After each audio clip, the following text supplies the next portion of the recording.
السلام عليكم. اهلا بيكم في قناتي للكروشيه.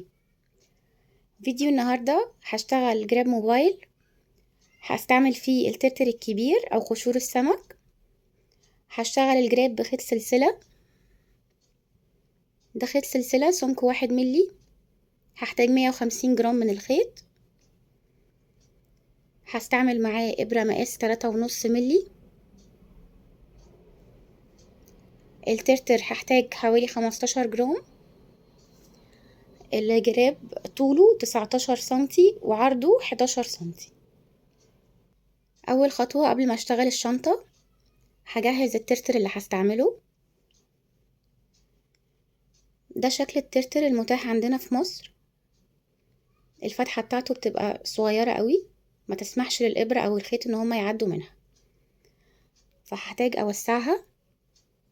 هستعمل خرامة، دي خرامة 6 ملي تقريبا، دلوقتي موجودة عند كل محلات الكروشيه أو الخيوط.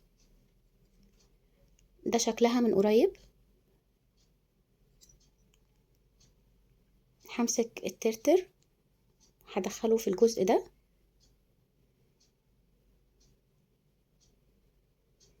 وهخلي الفتحة تحت الجزء ده. التعامل معاها سهل جدا.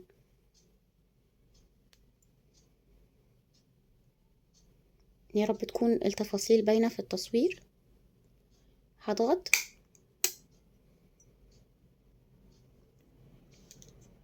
هعمل كده في كل الكمية اللي هحتاجها.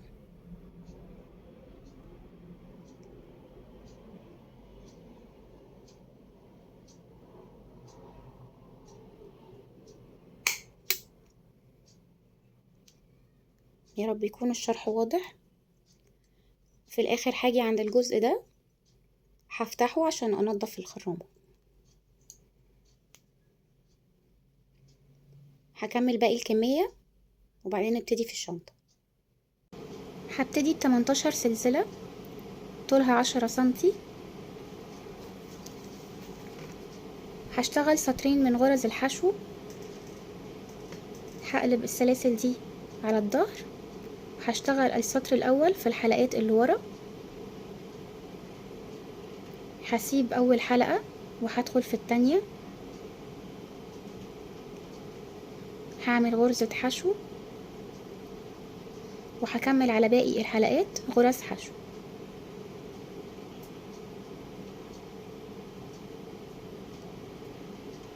السطر الاول 17 غرزة. هرتفع سلسلة للسطر التاني وهشتغل في كل الغرز غرز حشو.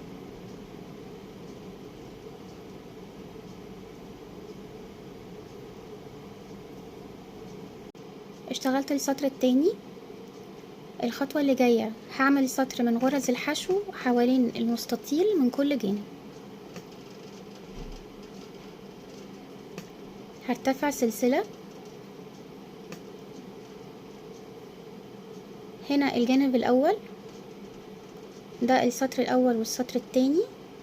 هدخل في المسافة اللي ما بينهم واعمل غرزة حشو.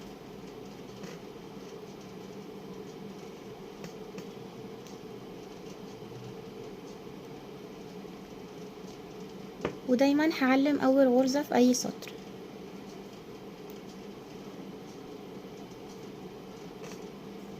على الجنب التاني، ده الجزء بتاع سلاسل البداية. هدخل في اول غرزة واعمل تزايد غرزتين حشو.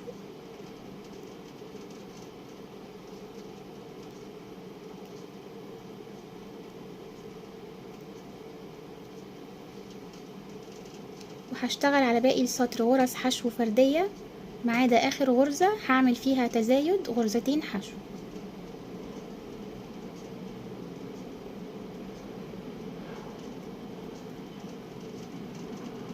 اشتغلت الجنب التاني وعملت تزايد في اخر غرزة. الجنب التالت هيبقى زي الجنب الاول بالظبط. هدخل ما بين السطر الاول والتاني، هشتغل هنا غرزة حشو.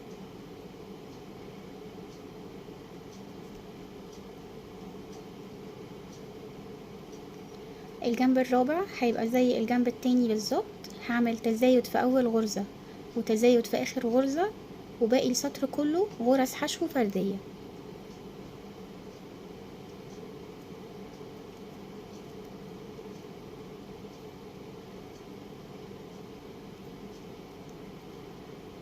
اشتغلت الجنب الرابع، دلوقتي هقفل السطر. هنا مكان العلامة دي اول غرزة في السطر، ودي اخر غرزة في السطر. ما بين اخر غرزة واول غرزة هتلاقوا هنا في حلقتين، ده الارتفاع اللي عملته في بداية السطر. الحلقتين دول مش هشتغل فيهم.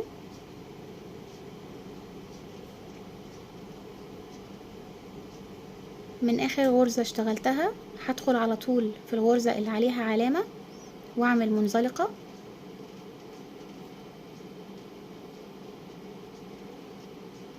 بكده انا قفلت السطر.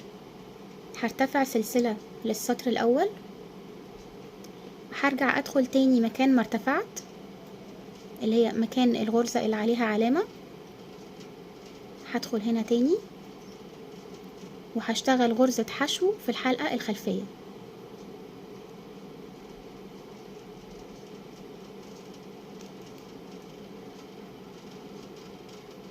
يبقى انا عملت 3 خطوات في الغرزة اللي عليها علامة. الاول عملت فيها غرزة منزلقة عشان اقفل السطر، وبعدين ارتفعت منها ورجعت تاني اشتغلت جوه نفس الغرزة اللي عليها علامة غرزة حشو في الحلقة الخلفية. هنقل العلامة لأول غرزة في السطر الأول، وهكمل باقي السطر غرز حشو في الحلقة الخلفية. السطر ده ما فيهوش تزايد.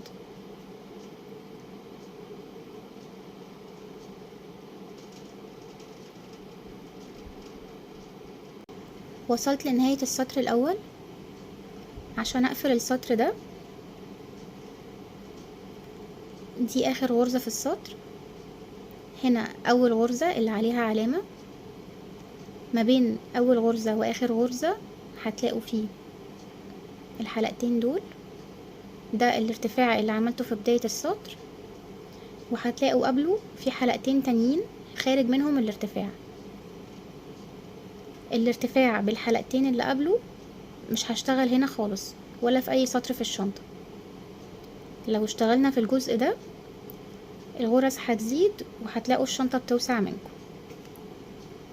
فدلوقتي على طول من اخر غرزة هعمل غرزة منزلقة في اول غرزة مكان العلامة.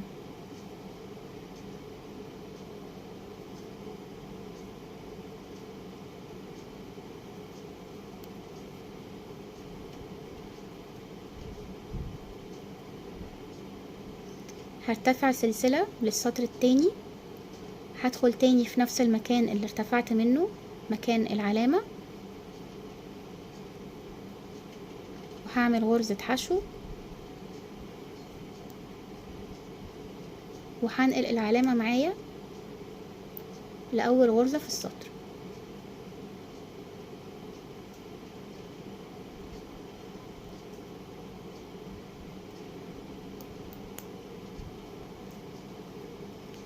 هبتدي ادخل الترتر من تاني غرزة. همسك الترتر وهثبته كده قدام الغرزة. هدخل الابرة الاول من الترتر وبعدين هعديها من الغرزة اللي عليها الدور. هسحب خيط واعديه من الغرزة ومن الترتر مع بعض. معايا حلقتين، هسحب خيط واعدي من الحلقتين. الغرزة اللي بعدها هشتغل غرزة حشو، واللي بعدها هتبقى غرزة ترتر. هدخله بنفس الطريقة، الغرزة اللي عليها الدور هحط الترتر قدام الغرزة، هعدي الإبرة الأول من الترتر وبعد كده من الغرزة، هسحب خيط وعدي من الاتنين مع بعض. معايا حلقتين، هسحب خيط وعدي منهم واعمل غرزة حشو. هكرر لاخر السطر، هشتغل غرزة ترتر وغرزة حشو.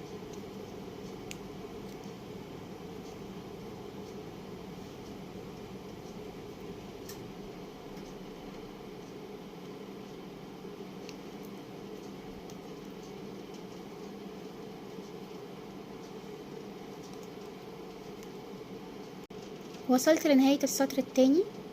اخر غرزة هتبقى غرزة ترتر. السطر هيحتاج 20 حبة او 20 واحدة من الترتر.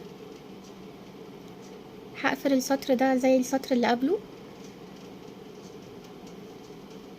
اول غرزة الارتفاع اللي قبل اول غرزة، والحلقة اللي خارج منها الارتفاع، الجزء ده مش هشتغل فيه. على طول من اخر غرزة هعمل منزلقة في اول غرزة،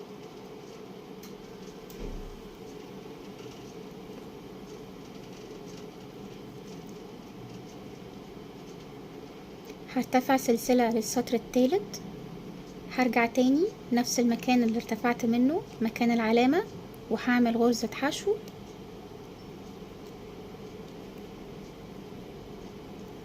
هنقل العلامة لأول غرزة في السطر الجديد،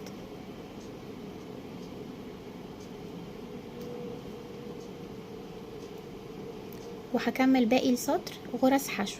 بس السطر التالت مفيهوش ترتر، هشتغل غرز حشو فاضية على السطر كله.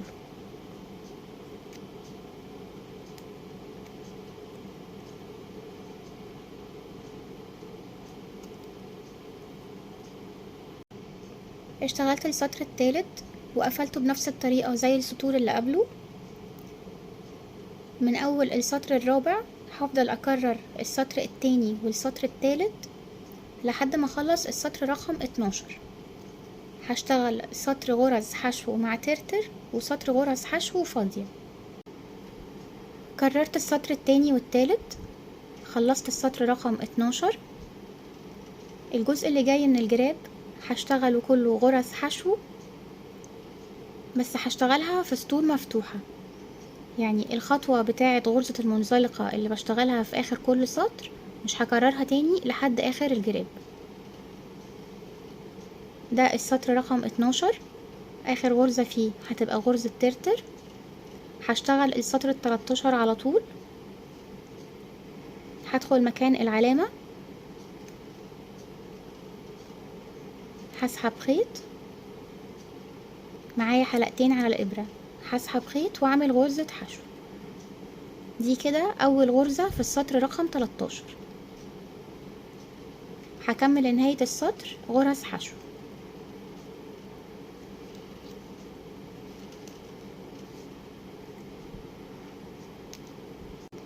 وصلت لاخر غرزة في السطر. كل السطور اللي جاية هتبقى تكرار للسطر رقم 13. دي اخر غرزة في السطر والعلامة في اول غرزة في السطر. من غير ما اعمل منزلقة هدخل في الغرزة اللي كان عليها علامة واعمل غرزة حشو. دي كده اول غرزة في السطر رقم 14، هحط عليها علامة وهفضل شغالة غرز حشو في سطور مفتوحة، وهنقل العلامة معايا مع كل سطر اشتغله.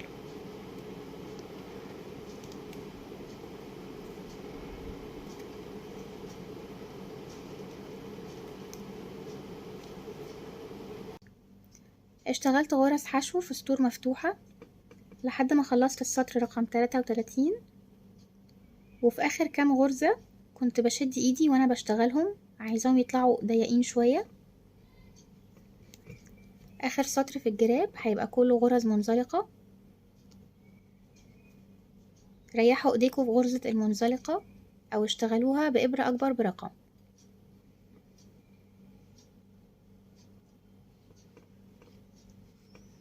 هعلم اول غرزة وهكمل لباقي السطر غرز منزلقة.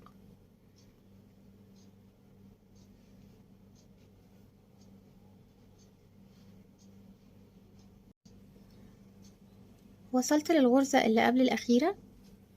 الغرزة الأخيرة في السطر مش هشتغل فيها، دي أول غرزة منزلقة وهنا آخر غرزة منزلقة. الغرزة دي هسيبها فاضية. هقفل الشغل بالخيط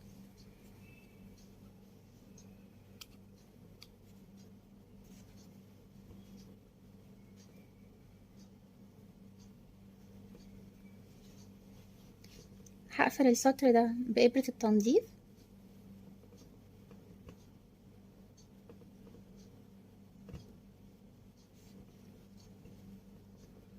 هعدي الإبرة من الغرزة اللي عليها علامة تحت الحلقتين،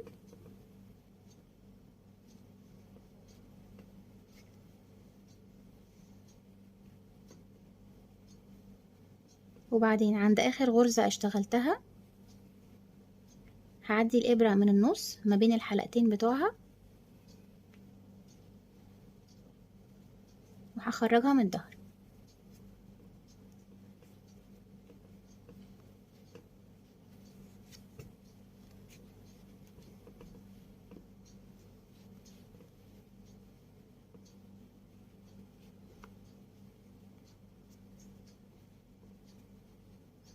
هنضف الخيوط الزيادة.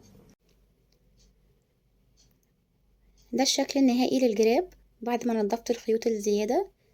خيطت اللوجو واستعملت هنا قفل مغناطيس خياطة، خيطته بالإبرة والفتلة.